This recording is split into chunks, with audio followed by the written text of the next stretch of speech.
প্রিয় সপ্তম শ্রেণীর শিক্ষার্থীরা, শুভেচ্ছা নিও। আজকে আমি তোমাদের 2025 সালের বাংলা বিষয়ের নতুন বই আনন্দ পাঠ থেকে পঞ্চম অধ্যায় মাহমুদুল হকের পদ্য লেখার জোরে এই অধ্যায় থেকে গুরুত্বপূর্ণ কিছু সংক্ষিপ্ত প্রশ্ন এবং এর সমাধান নিয়ে আলোচনা করব। প্রথমে তোমাদের বলবো, যারা আমার চ্যানেলটি সাবস্ক্রাইব করো নাই তারা আমার চ্যানেলটি সাবস্ক্রাইব করবে এবং আমার সাথে থাকবে। তাহলে চলো আমরা ক্লাস শুরু করি। পদ্য লেখার জোরে এই অধ্যায়ের গুরুত্বপূর্ণ কিছু সংক্ষিপ্ত প্রশ্ন এবং তার সমাধান। 1. বাদশাহ সবাইকে তার নাম 3 গুণ করে উচ্চারণ করতে বললেন কেন? ব্যাখ্যা করো। বাদশাহ শমশের আলী যান নিজেকে অন্যদের থেকে আলাদা ও শ্রেষ্ঠ হিসাবে প্রতিষ্ঠা করতে চেয়েছিলেন। তার মনে হয়েছিল রাজ্যের সাধারণ মানুষ যেমন সুতর, কামার, গাছ কাটার মতো নিম্ন শ্রেণীর পেশার লোকেরা যেহেতু তার মতোই শমশের নামে পরিচিত, তাই এতে তার রাজকীয় মর্যাদা ও কর্তৃত্ব ক্ষুণ্ণ হচ্ছে। একজন বাদশাহ হিসেবে তিনি চেয়েছিলেন তার নাম যেন সকলের চেয়ে আলাদা ও সম্মানজনক হয়।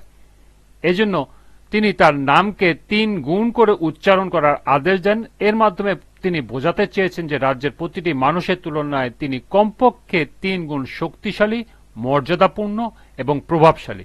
নামের এই গাণিতিক গুণিতক আসলে একটি প্রতীকী ব্যবস্থা, যার মাধ্যমে তিনি তার রাজকীয় মহিমা, ক্ষমতা আরো জোরালোভাবে প্রকাশ করতে চেয়েছেন। এটি এক ধরনের অহংকারবোধ প্রকাশ, যেখানে তিনি নিজের অবস্থানকে সাধারণ প্রজাদের চেয়ে অনেক উঁচুতে তুলে ধরতে চেয়েছেন। 2. ঘুড়ি তো 4 কোনাওয়ালা কাগজের তৈরি হয়, ব্যাখ্যা করো।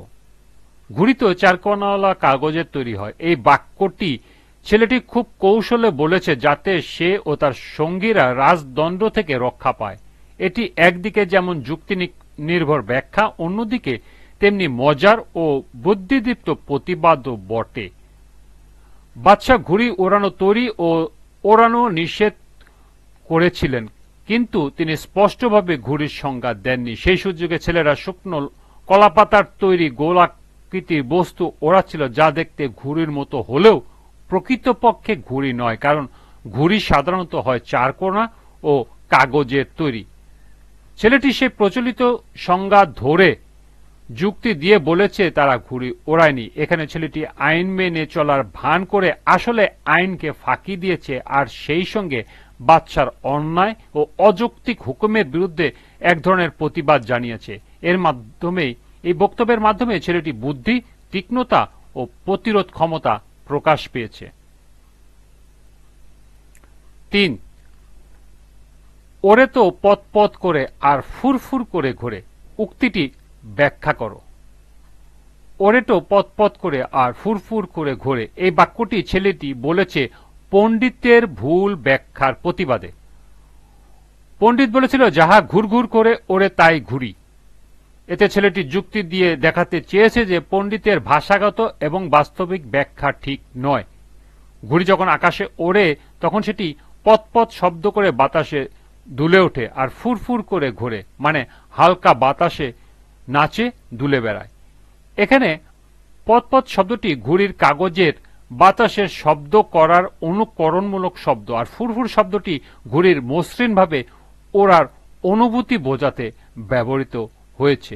ছেলেটি মূলত বলেছে ঘুর করে ওড়া শব্দচয়ন ভুল, কারণ এটি ঘুড়ির প্রকৃত ওড়ার ভঙ্গিমাকে সঠিকভাবে প্রকাশ করে না।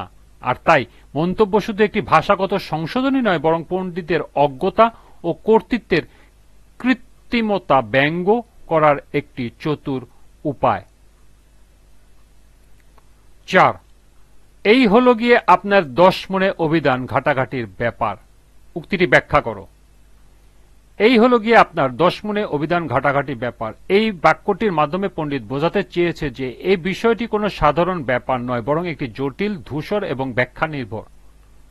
এখানে অভিধান ঘাটাঘাটি মানে হল শব্দের প্রকৃত অর্থ, সংজ্ঞা ও ভাষাগত বিশ্লেষণ খুঁজে দেখা।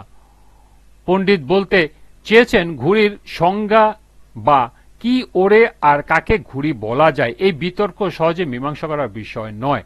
এটি এমন একটি বিষয় যা অভিধান বা ভাষা ব্যাকরণের বই ঘেটে চিন্তা ভাবনা করে বুঝতে হবে। এর মাধ্যমে পণ্ডিত একদিকে বাদশাহের হাত কাটার হতকারী নির্দেশকে বিলম্ব করতে চাইছেন, অন্যদিকে নিজেকে অত্যন্ত গুরুত্বপূর্ণ, জ্ঞানী ও গবেষণাপ্রবণ হিসাবে তুলে ধরতে চাইছেন। এই বাক্যটি গল্পে ভাষা সংজ্ঞা দিয়ে একটি রসিক ব্যঙ্গাত্মক পরিস্থিতির ইঙ্গিত দেয়, যেখানে পণ্ডিত নিজেকে জ্ঞানী প্রমাণ করতে গিয়ে আসলে সমস্যার সমাধান না করে বিষয়টিকে আরো ঘোলাটে করে তুলেছেন। 5. বিদ্যা হলো সমুদ্রর, তাই একটু ঘেটে দেখছিলাম আর কি। উক্তিটি ব্যাখ্যা করো। বিদ্যা হলো সমুদ্র, তাই একটু ঘেটে দেখছিলাম আর কি। এই বাক্যটি পণ্ডিত নিজে বলেছেন নিজের বিপজ্জনক ও লজ্জাজনক পরিস্থিতিকে রসিকতা করে ব্যাখ্যা দিতে। এখানে বিদ্যা হলো সমুদ্র কথাটি একটি রূপক অর্থ। এতে বিদ্যাকে তিনি তুলনা করেছেন সমুদ্রের সঙ্গে। সমুদ্র যেমন বিশাল, গভীর ও অসীম, বিদ্যাও তেমনি জটিল ও গভীর। পণ্ডিত বলেছেন তিনি বিদ্যার গভীরে ডুবে ঘেটে অনুসন্ধান করে দেখছিলেন, যেন নিজের পড়াশোনা বা জ্ঞানের অন্বেষণ চালাচ্ছিলেন। কিন্তু বাস্তবে যা ঘটেছে তা হল ঘুড়ির সংজ্ঞা নিয়ে তর্ক করতে করতে এবং ছেলেদের ঠেলাঠেলিতে পণ্ডিত আসলে পানির সমুদ্রে ছিটকে পড়েছিলেন। সেই বিপজ্জনক পরিস্থিতিকে আড়াল করতে এবং নিজের ভাবমূর্তি রক্ষা করতে তিনি বলেছিলেন তিনি ইচ্ছা করে বিদ্যার সমুদ্রে ঝাঁপ দিয়েছেন গবেষণার উদ্দেশ্যে। এই বক্তব্যটি আসলে একটি ব্যঙ্গ ও রক্ষা করার কৌশল। 6. মাঝিরা কেন চ্যাংদোলা করে উজির আক্কেল আলীকে সমুদ্রের মাঝখানে ঝুপ করে ছেড়ে দিল? মাঝিরা উজির আক্কেল আলীকে চ্যাংদোলা করে সমুদ্রের মাঝখানে ঝুপ করে ছেড়ে দেওয়ার কারণ তারা পণ্ডিতের নির্দেশ অনুসরণ করছিল এবং উজির নিজেই তাতে সম্মতি দিয়েছিলেন। পণ্ডিত মজার ছলে বলেছিলেন ঘুড়ি শব্দের অর্থ নাকি বিদ্যার সমুদ্রে একেবারে তলদেশে আছে, আর সেটা খুঁজে আনা সহজ কাজ নয়। তখন উজির আক্কেল আলী পণ্ডিতের এই কথার গুরুত্ব সহকারে নিয়ে এবং নিজেকে বাদশাহের অনুগত, সাহসী এবং কর্তব্যপরায়ণ প্রমাণ করতে নিজেই বিদ্যার সমুদ্রে তলদেশে যাইতে চাইলেন। পণ্ডিত যখন মাঝিদের বললেন তাকে সঠিক জায়গায় নামিয়ে দিতে, আর মাঝিরাও কথা মতো উজিরকে ডিঙিতে তুলে মাঝ সমুদ্রে চ্যাংদোলা করে ফেলে দেয়। উজির যেমন পণ্ডিতের কথার গভীরতা না বুঝে বাহাদুরি দেখাতে গিয়ে সমুদ্রে তলিয়ে গেলেন, তেমনি মাঝিরাও কথা না বুঝেই আদেশ পালন করল, যার পরিণতি উজির আর ফিরে এলেন না। 7. উজির আক্কেল আলী সম্পর্কে সংক্ষেপে লিখো। উজির আক্কেল আলী ছিলেন বাদশাহ শমশের আলীজানের একজন ঘনিষ্ঠ ও আস্থাভাজন ব্যক্তি। যেমন বাদশাহ দেশের লোক, বাদশাহ আরো লোকের নামের সঙ্গে মিলে যাওয়ায় নিজের নামকে 3 গুণ করে দিলেন, আর এতে বেজায় খুশি হলেন মোসাহেব উজির আক্কেল আলী। তিনি বাদশার প্রতি অন্ধ আনুগত্য ও চাটুকারিতার প্রতিমূর্তি। বাদশাহ যা বলতেন তিনি তা বিনা প্রশ্নে মেনে নিতেন এবং সর্বদা তার প্রশংসা করতেন। তার এই অতিরিক্ত ভক্তি ও তোষামোদির কারণে তিনি রাজপ্রাসাদের প্রিয় হলেও সাধারণ মানুষের কাছে উপহাসের পাত্র হয়ে উঠেছিলেন। এমনকি বাদশাকে খুশি করতে তিনি বিদ্যা সমুদ্রে ঝাঁপ দেন আর ফিরে আসেন না। পদ্য লেখার জোরে গল্পে আক্কেল আলী মূলত বুদ্ধিহীন চাটুকার ও দুষ্ট লোকদের প্রতিনিধি, যিনি অন্ধ অনুগত্যের কারণে শেষ পর্যন্ত নিজের সর্বনাশ ডেকে আনেন। সর্বশেষ প্রশ্ন, পদ্য লেখার জোরে গল্পের মূল ভাব লিখো। অহংকার, অন্ধ অনুগত্য ও অন্যায় আদেশ শেষ পর্যন্ত নিজের ধ্বংস ডেকে আনে, আর বুদ্ধিমত্তা ও যুক্তির মাধ্যমে সাধারণ মানুষের বিজয় ঘটে। গল্পে বাদশাহ শমশের আলীজান নিজের নাম নিয়ে অহংকারে ভোগেন এবং ঘুড়িতে বিদ্যুৎমূলক পদ্ম দেখে তিনি ক্ষিপ্ত হয়ে তা নিষিদ্ধ ঘোষণা করেন। উজির আক্কেল আলীও তোষামত করতে করতে নিজের ধ্বংস ঢেকে আনেন। বিপরীতে সাধারণ ছেলেরা বুদ্ধি ও যুক্তি দিয়ে বাদশার আদেশের অসারতা তুলে ধরে এবং তাদের কৌশলের মাধ্যমে পণ্ডিত ও উজির একে একে বিদ্যা সমুদ্রে হারিয়ে যায়। গল্পটি ব্যঙ্গ ও রসের মাধ্যমে দেখায় কিভাবে চাটুকারিতা ও ক্ষমতার অপব্যবহারে অবশেষে পরাজিত হয় আর সচেতন ও সাহসী মানুষের সাধারণ জয় হয়।